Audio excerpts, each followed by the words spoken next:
In the 1980s, Noam Chomsky and Edward Herman published a book. The book is called Manufacturing Consent.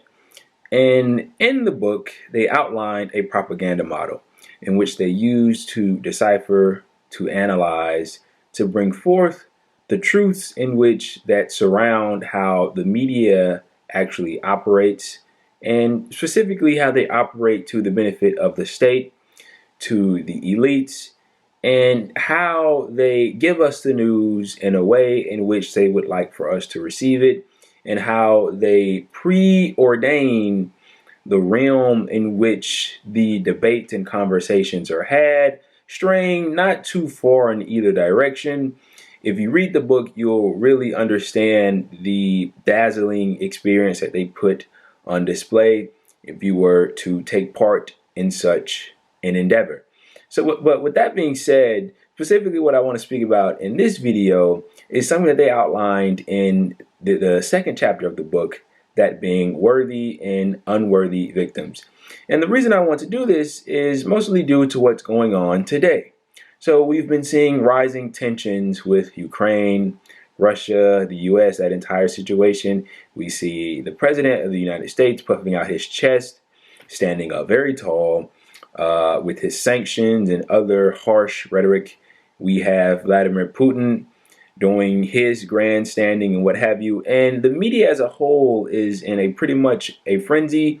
And there's this nonstop hair on fire coverage.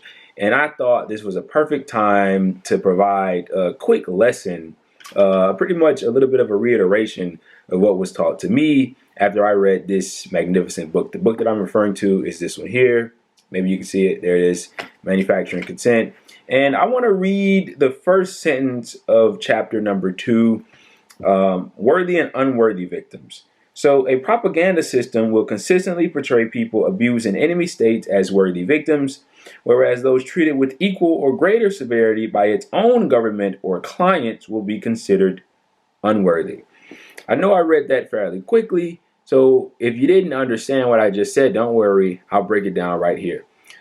What they mean is, so if we have a U.S. client, a U.S. ally, and they are treating a population, or maybe it's the U.S. themselves, and I'm not saying they're specifically referring to the U.S., they're referring to a propaganda system, but I am referring to the U.S. If our country or an ally of our country are treating a certain population in a crude way, a harsh way, with neglect, or whatever the case may be, those are unworthy victims. Victims that are not worthy of the kind of coverage that the people in Ukraine are getting, for instance, or the kind of coverage and talkabouts that the Uyghur Muslim population in China are getting. Actually, that's a great place to start.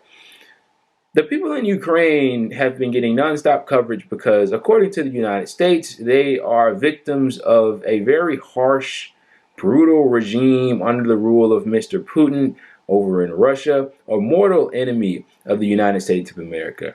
If we turn our head across the pond to China, China have been, they have thrust this population of Uyghur Muslims into great tumult as they continue to press against them their harsh tactics, even referred to as genocide. President Joe Biden has referred to China's leaders as thugs due to their harsh treatment of these Uyghur Muslims. The Uyghur Muslims, the Ukrainian people, two worthy victims in the eyes of the U.S. media. Well, let's take a look at some other victims who aren't so worthy. So the United States recently ended a 20-year-long bombing campaign, extermination of the people of Afghanistan. We've ended it. They pulled out. It was a 20-year-long bombing campaign, as I just issued.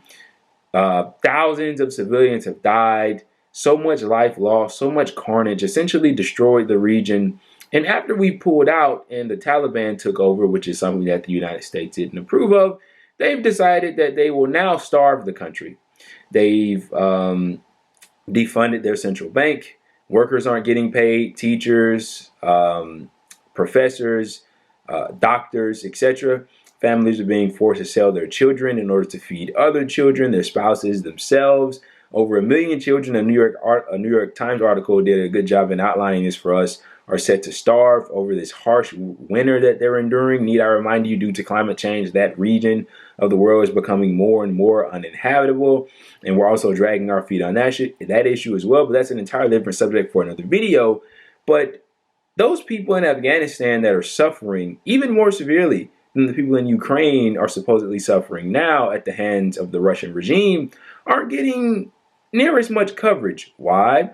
Because according to this propaganda model that Herman and Chomsky outlined for us, they are indeed unworthy victims, unworthy of the greatest sincerities, unworthy of empathy, unworthy of the kind of caring that we are supposedly supposed to give to the Ukraine people and, of course, to the Uyghur Muslims. This isn't to say that either or one of those populations aren't suffering at the hands of whoever, but it's just to outline something that's incredibly obvious, at the very least to me, that the U.S. media wants you to pay attention to certain things and less attention to others.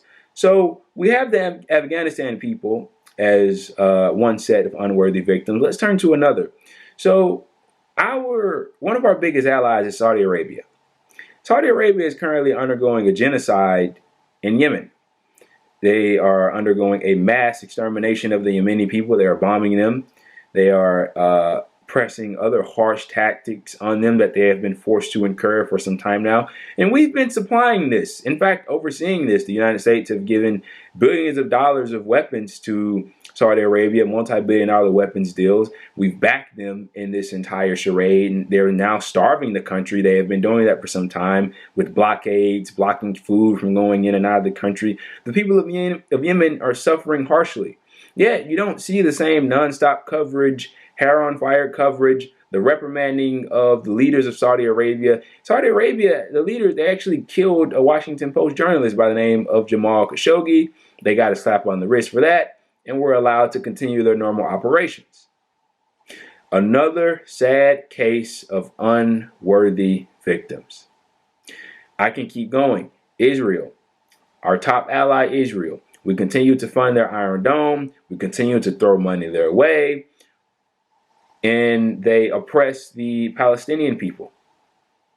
We don't talk much about the Palestinian people. Unworthy victims. We have the people of Iran. We don't like Iran.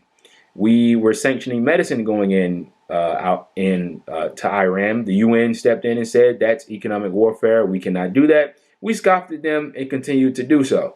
I mean, the list goes on of these worthy and unworthy victims. I think you get the point. And what I'm trying to outline here is that as you watch, if you do so, I wouldn't recommend that you do so, but maybe you just catch a clip or two. These pundits on the national media stage rave about the mistreatment of these certain particular populations across the world at the hands of dictated enemy states of the U.S. Please keep in mind that there are other populations that are suffering equally, if not in most cases, more than likely, more severely at the hands of either the U.S. themselves or U.S. allies.